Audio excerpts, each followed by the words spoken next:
Being afraid of the dark is an evolutionary survival instinct for all of us. Many of us can overcome it because we have a fully developed brain that can overcompensate for our, inbuilt anxiety about the dark, right? This is when you're walking through the dark basement and you get kind of spooked or freaked out and you feel like you run across the basement, but you really, really force yourself to keep walking slowly because there's nothing to be afraid about. That's your orbital medial prefrontal cortex telling your limbic system, which is the thing that's giving you the spook, the scare. It's telling it, hey, you know what? You don't need to be scared right now, but it is overriding something that is more primal. And your child does not have that ability. It's a brand new day. Wake up every morning and say, it's a brand new day. Take a good day, make it great. Okay. Hello and welcome to the Whole Parent Podcast. My name is John. I am Whole Parent on social media, everywhere that you can find me.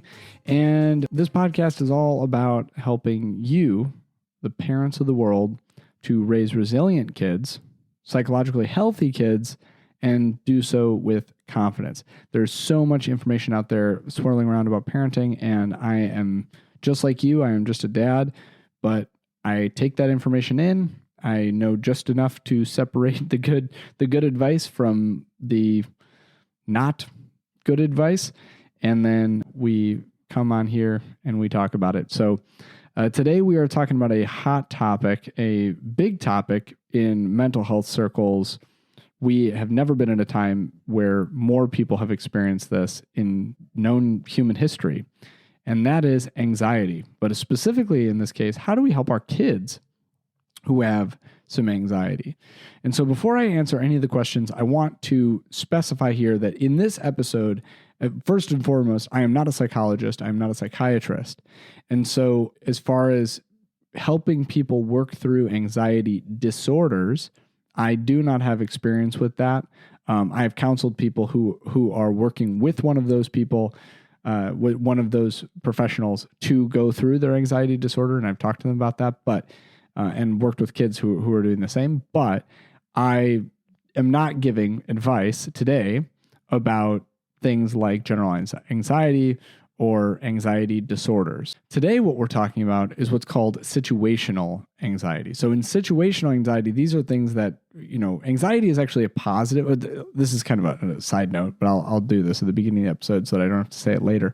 But anxiety is a biological mechanism by which our limbic system keeps, and our memory, specifically our amygdala, keeps humans, us, alive.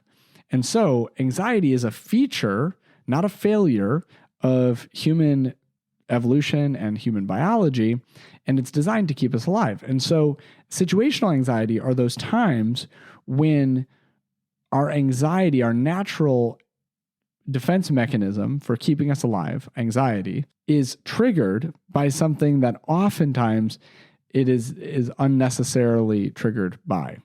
So if you have situational anxiety while you are being, chased by a tiger, I guess that would be more like fear. But if you have situational anxiety that you might be chased by a tiger and you are in a part of the world where there is a tiger on the loose and you know that tiger to be in your area, that's probably good situational anxiety trying to keep you alive.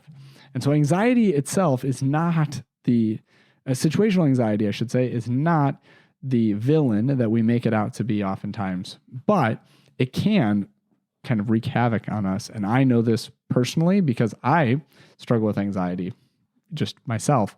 I have kids who struggle with anxiety. I'm not talking about any of my kids today. I'm talking about the kids that we have questions from, or the parents of the kids that we have questions from. But I think that's an important thing to say. This is a societal epidemic. Anxiety is seemingly constantly increasing. We can hypothesize about why that is, whether it's the access to, the increased access to information in the modern world, that we just see so many more things, that our bodies and our brains are not really evolved to handle that much information. And so our response is anxiety. It could be social media. It could be all sorts of things. But we're not talking about the rise of general anxiety. as it relates to anxiety disorders today. We're talking about situational anxiety with kids and how do we help kids when they get nervous? How do we help kids when they get anxious? And so we have 3 questions today. The first one is about bedtime. The second one is about academics and tests. And the third one is social anxiety. And so we're going to kind of cover all 3 of those things as best as we can. And just, with the caveat that because I'm not a psychologist, I'm not diagnosing anything today. Any advice that I give, make sure that you clear that with your mental health provider if you have a child who is getting mental health treatment for anxiety or an anxiety disorder. Okay, so the first question comes from Amanda. She says, my child's name is Sophia. She's 5 years old. Lately, Sophia has been experiencing a lot of fear and anxiety, especially around bedtime. Common time to experience anxiety. She is afraid of the dark and has frequent nightmares. It's affecting her sleep and overall well-being. Can you offer some advice on how to help a young child like Sophia overcome nighttime fears and anxiety? I can. And the first thing that I would say is I will redirect you back to, I think I already have done the episode on bedtime, conquering bedtime battles. And so if you go back and you look, a lot of the things that I'm going to say here are referenced much more extensively in that episode, where that's the whole episode is about that. But the first thing I want to say is that anxiety around the dark and nighttime is one of those places where our bodies have inbuilt evolutionary survival mechanisms, like being afraid of the dark, being afraid to be alone at night, that historically speaking, and when I saying historically, I'm not just saying in the history of, civilization, but in the history of humankind, has really been a good anxiety to have. We only recently have begun to have the level of safety because of infrastructure, whether it's your home and the locks on your doors and all that in a roof over your head, that have provided us a safe place to sleep outside of a group. Humans are inherently social creatures. We have always been tribal creatures. That means that we are always in groups. We are high-brain social apes.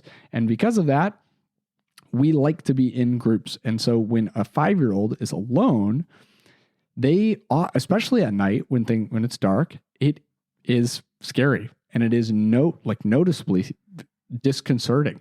And I just want to, also kind of destigmatize this for a second to say, how can, you asked me, how can I help a young child like Sophia overcome nighttime fears and anxieties? How about, how can I help all of us overcome nighttime fears and anxieties? I don't know about you, but I definitely have people in my life. My wife is one of them, although I don't know if she wants me to share this, but she does not like sleeping alone when I'm out of the house, when I'm gone on some trip or something for work. She's like, I get terrible sleep when you're not around. And so just understand that this is a normal human thing. And so don't demonize it. Don't, belittle it. This is a normal feeling. And one of the, the first quick and dirty solution that I have for you is use a nightlight. Make it less dark.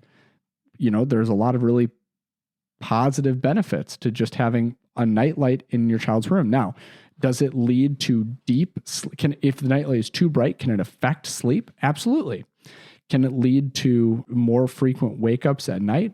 Sure it can, but it also can help a child fall asleep when they're feeling anxious at the beginning of the night. And so kind of the hack for that is that you just go to wherever your local hardware store is and go find a little timer. And, the best kind to get are the kind that are kind of like wind-up timers, so that it's like an egg timer, so that you don't have to like set it to go on and off at the exact same time every day. But, set it for 20 minutes or 30 minutes or however long it takes your child to fall asleep. It could be an hour. It doesn't matter, right? And set it on, and then when it'll turn off at night. And try and get lights that are not super blue, like daylight bulbs. That blue light can affect kids and all of us. It's why you're not really supposed to look at your phone before you go to bed or watch a lot of TV before you go to bed, although a lot of us have kind of conditioned ourselves to do that anyway, even though it's not necessarily good for us. But a soft, warm night light can go a long way. And so that's the first thing that I want to say about the anxiety around that. And this kind of is a perfect segue. It's perfect to start with anxiety around nighttime and sleep, because it really is, it may feel to us like a silly fear. Like, oh, you're afraid of the dark. You're such a little kid. Your ancestors who were afraid of the dark was the ones that survived. The ones who weren't afraid of the dark are the ones who walked into dark caves and got eaten, right? Or fell down a cliff or something. Being afraid of the dark is an evolutionary survival instinct for all of us. Many of us can overcome it because we have a fully developed brain that can overcompensate for our, inbuilt anxiety about the dark, right? This is when you're walking through the dark basement and you're like, you get kind of spooked or freaked out and you feel like you run across the basement, but you really, really force yourself to keep walking slowly because there's nothing to be afraid about. That's your neocortex, or specifically your prefrontal cortex, more specifically your orbital medial prefrontal cortex, telling your limbic system, which is the thing that's giving you the spook, the scare. It's telling it, hey, you know what? You don't need to be scared right now because I know the factors and I know that there's likely not a real risk here. But it is overriding something that is more primal. And your child does not have that ability. Sophia at 5 years old just simply does not have that ability yet to override that. A child at 5 years old who could override that, I would have other questions about. And so I'm not saying that you can't, do frequent check-ins. That's another one. That's another great example of something that we can do. But that's the first piece of advice. The second piece of advice, I should get to the check-ins thing here in a minute. I should spend more time on that. But the second piece of the advice for this is, and this, again, comes from the episode on bedtime battles. Definitely go and listen to that one. But if this is something that you're struggling with listening to this right now, but creating a bedtime routine is hugely, hugely effective because bedtime routines, this is just in a nutshell. I'm not going to go into all the details here, but a bedtime routine of doing the exact same thing every night creates a biological mechanism in your child's brain to release sleep hormones in anticipation of going to sleep. And so they'll just get more tired before they lay down. And so children often feel anxious at night, partially because they're not really very tired when they're laying down. Now, some kids will just be anxious regardless, right? Don't hear me say that that's always the answer. But creating a comforting bedtime routine, something where there's, connection with you, and that's another huge one here. The bedtime routine has to include connection with you. It can't be something that they do all on their own. Can create an environment where the sleep hormones start flowing. And then again, end that with that really deep connection. Lay next to your child for a period of time, or make sure that you spend time reading books with them or something, singing them a song, whatever it is for you that works for your child, Amanda with Sophia, whatever works, do that, provided that it's a routine that you can consistently do and there's pieces and times for connection built into that routine. It's also just good for secure attachment to connect with your child before sleep. We did an episode on, what was the episode where we talked about the 9 minutes? I think it was probably the one on new babies, where we talked about the secure attachment, the connecting with your child before your older children before bedtime is a way to kind of boost the attention that you're giving to them, maximizing the best times of the day. This is one of the best times of the day. And so some of the anxiety literally just comes from being away from us, not just of the dark. It's just being away from us. And so, fill up their cup right before they go to bed. Not their water cup, because you don't want them peeing all night. That's a whole nother separate episode.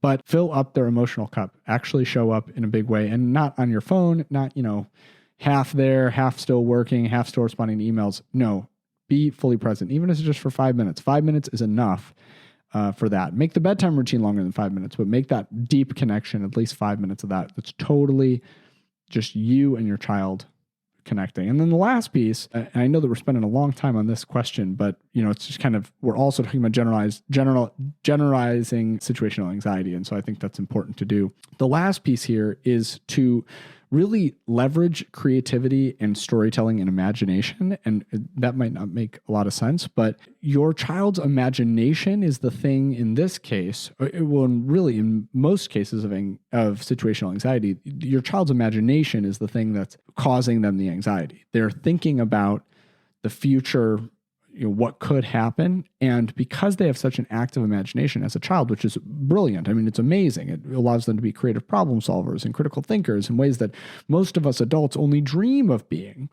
But that really palpable imagination and ability to creatively think also lends itself to be able to come up with really horrifying things. And I mentioned this in the bedtime episode too, but with nightmares. But But some of the stuff that my child has told me that he's worried about at nighttime, like, man, if I was thinking about that, I'd be worried too. And so instead, use those storytelling and imagery as stories where Sophia gets to defeat her fears.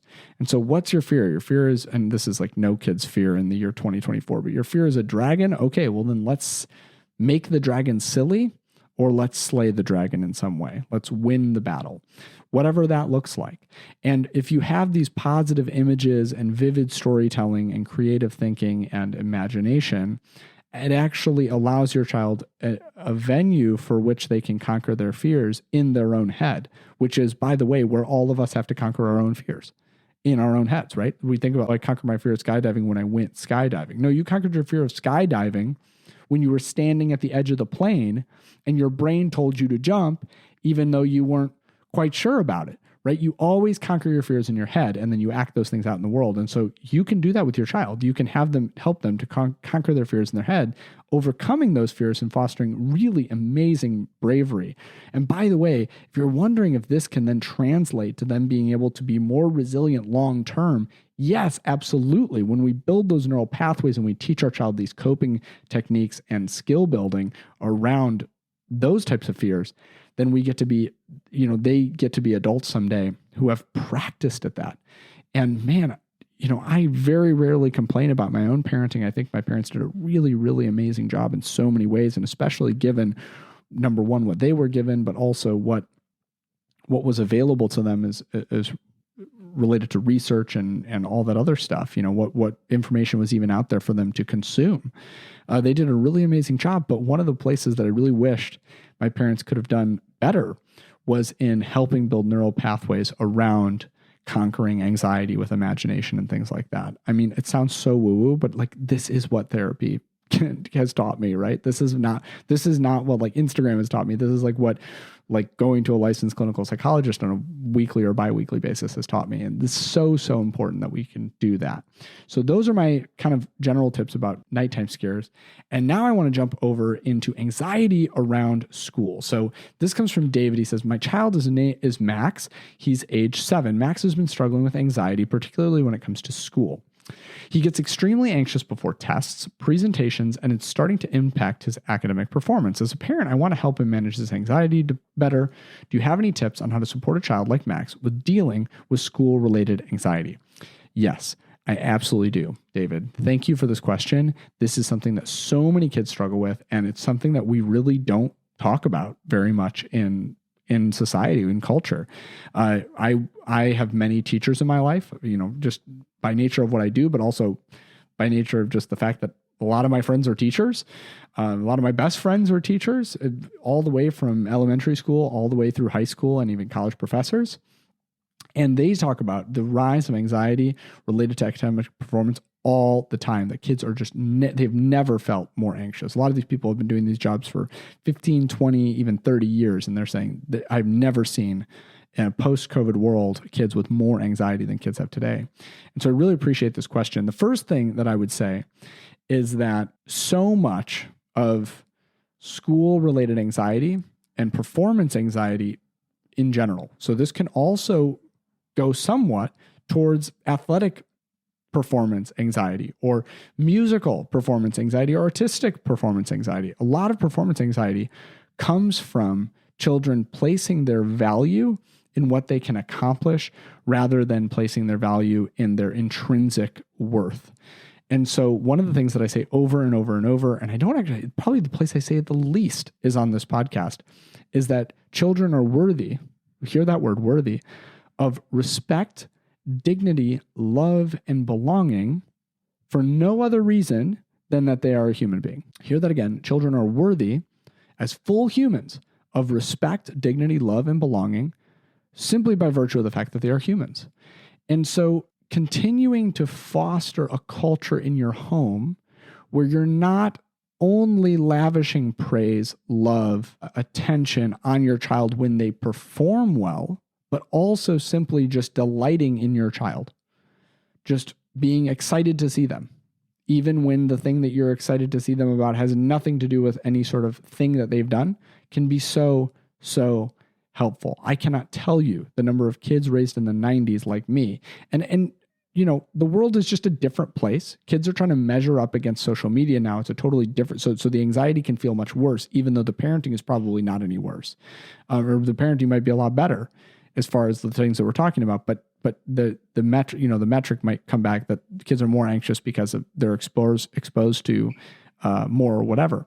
But just to say that I know so many people who are deconstructing the way that they were parented as adults who are in their 30s because their parents only really cared about them or seemed to care about them. Their parents probably universally and unconditionally loved them, but their perception was, my parents only care when I do something positive. My parents only care when I get a good grade or whatever.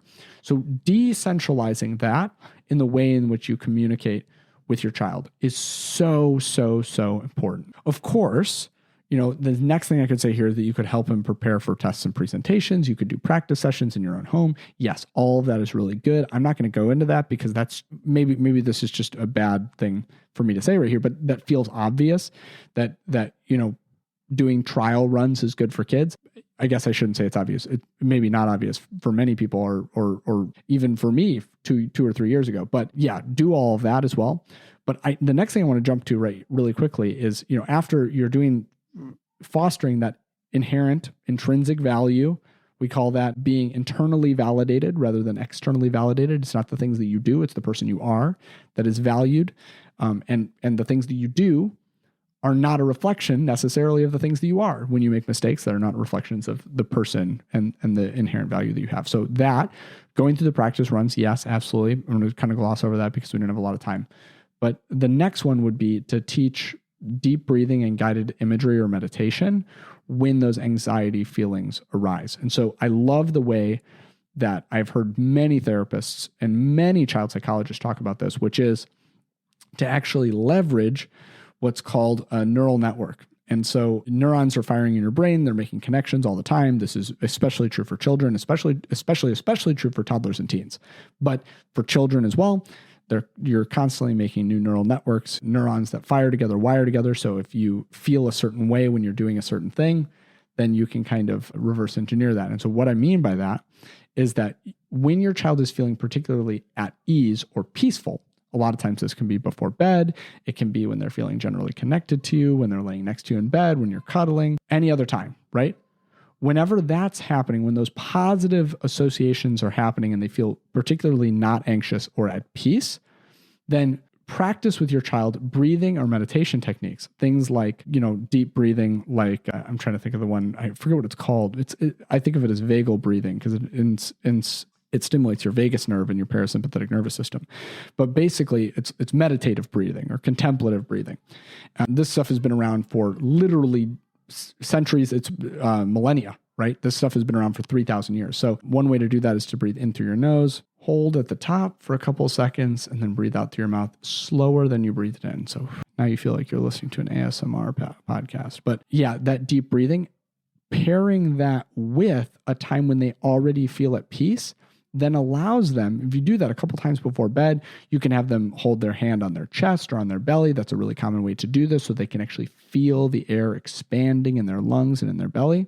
Doing those things, now when your child finds themselves in an anxiety-producing situation, and by the way, this works for the social anxiety, this works for the bedtime anxiety, this works for, especially for Max here when we're talking about anxiety around school performance, right? So the test pop quiz, we didn't prepare. We didn't run through this. We didn't do any of this.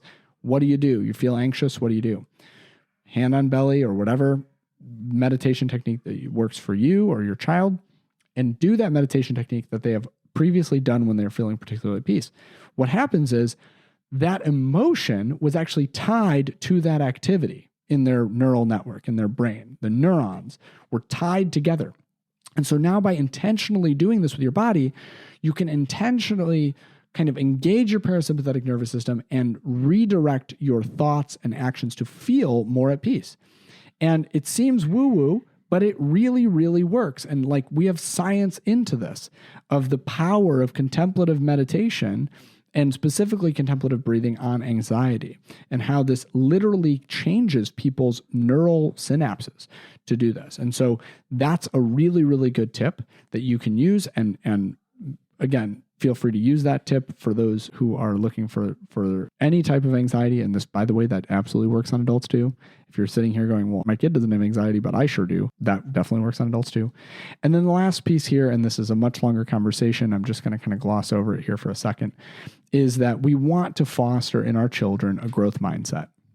And so this is related to any performance-related anxiety. But a growth mindset is a mindset that essentially is defined by the person's belief, deeply held belief, that things like academics, intelligence, skills of life, friendships can grow. They can grow in those areas of their life. So these are not fixed things. You're so good at math, you're only ever going to be so good at math.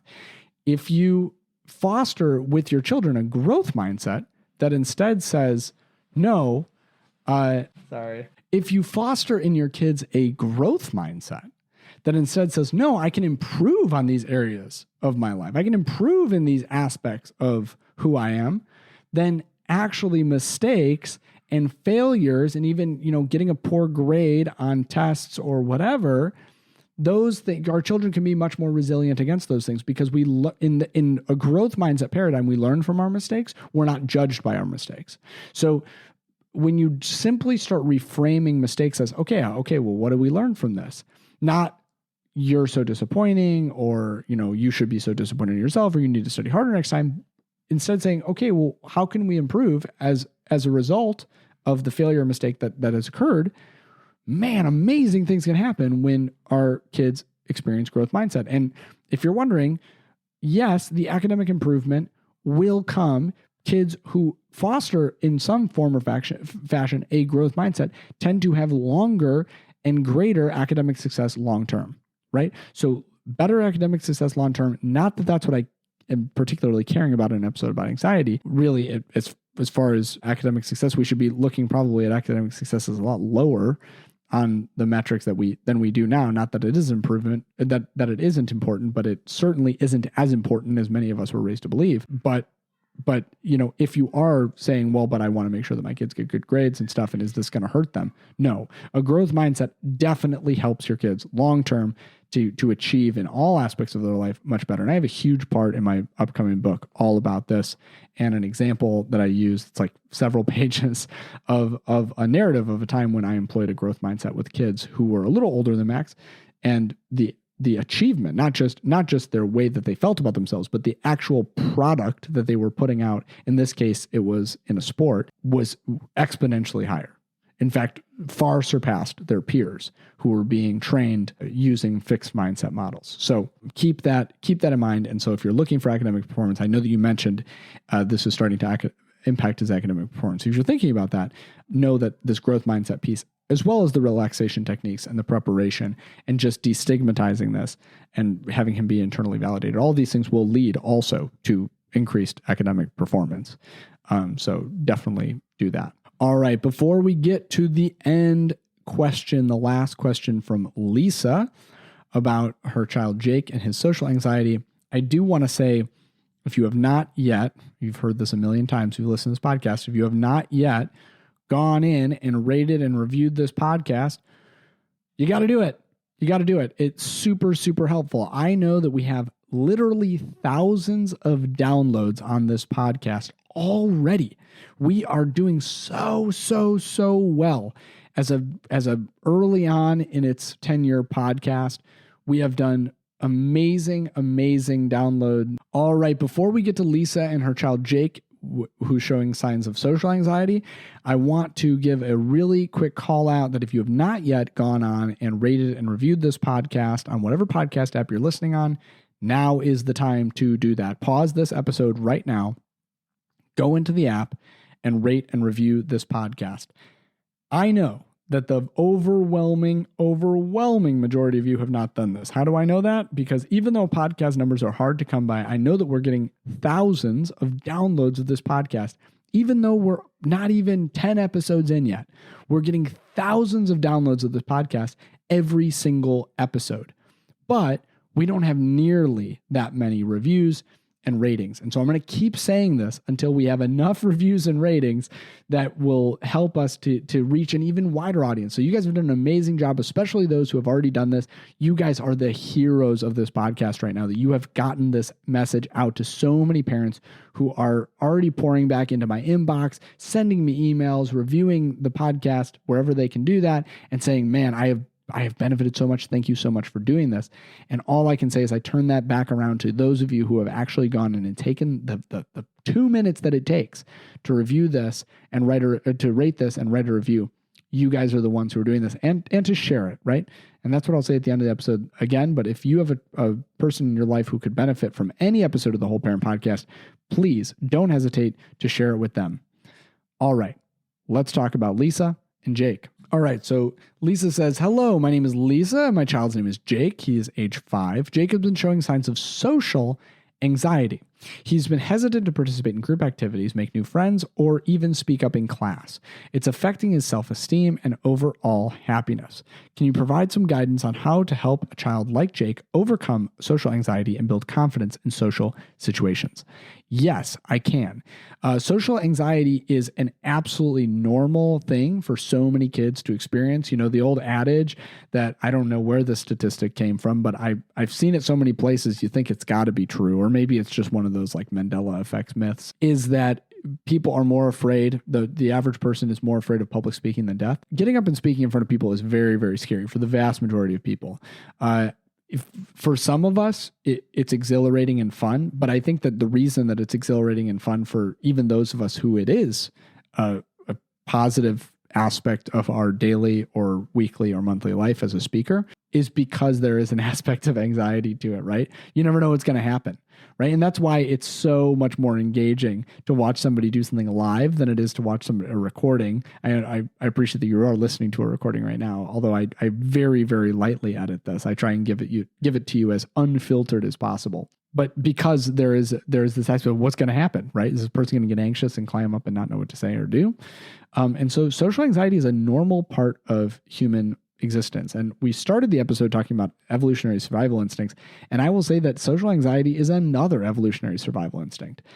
For all of us, we appreciate that we cannot do life on our own.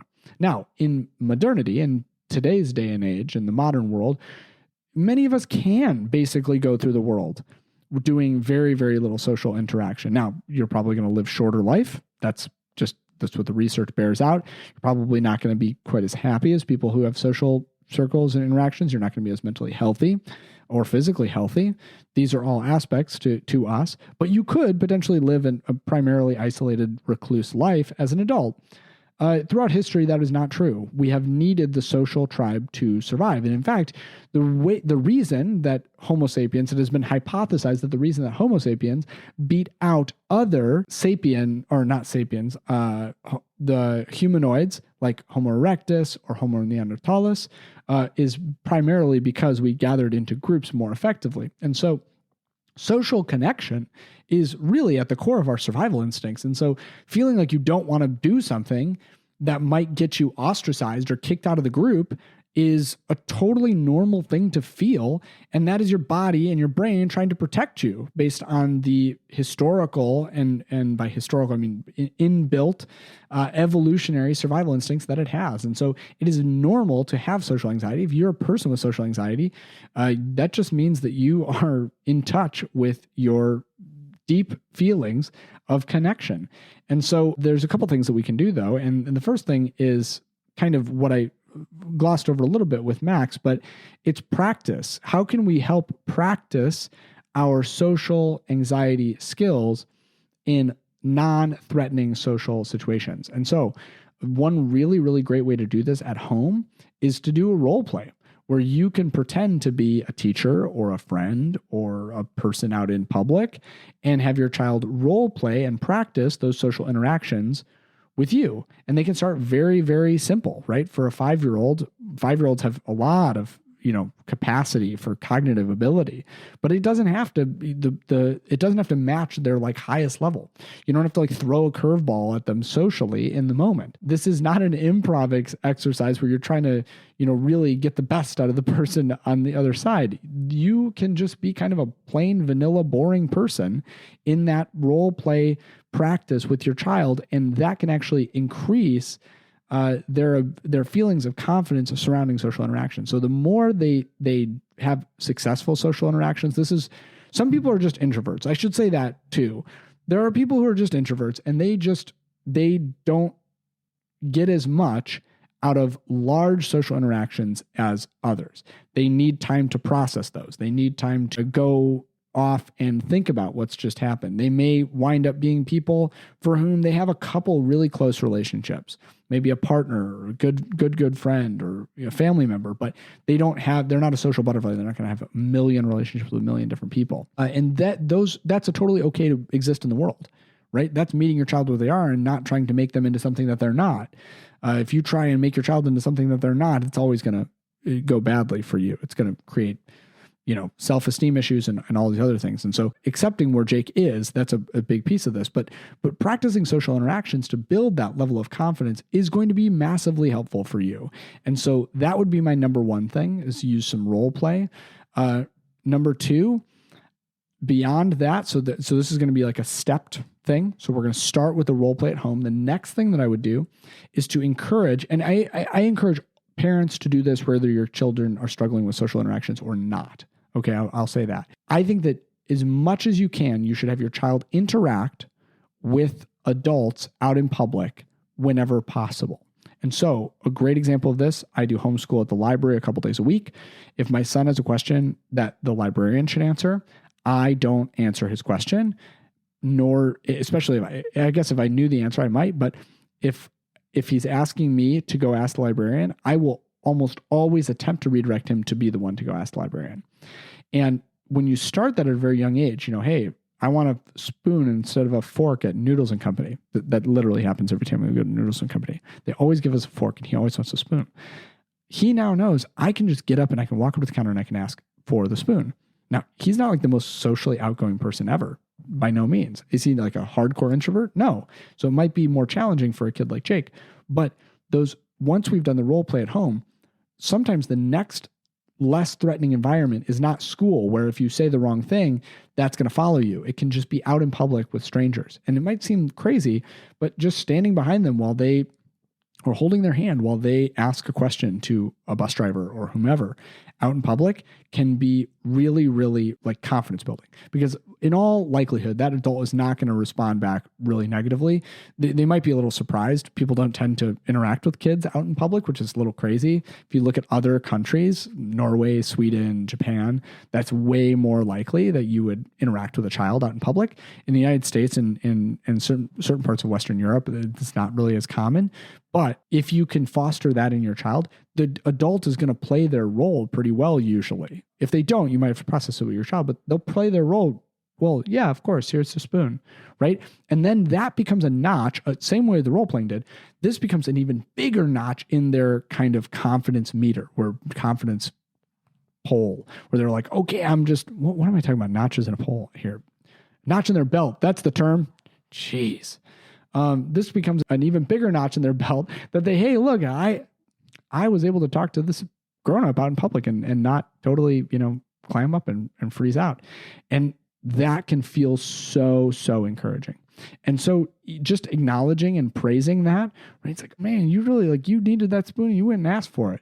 You needed a book on penguins and you went and asked for it. That's great. That's amazing, descriptive praise that you can provide your child in those moments to help them to build some of that confidence to overcome a lot of that social, feelings of nervousness in social situations.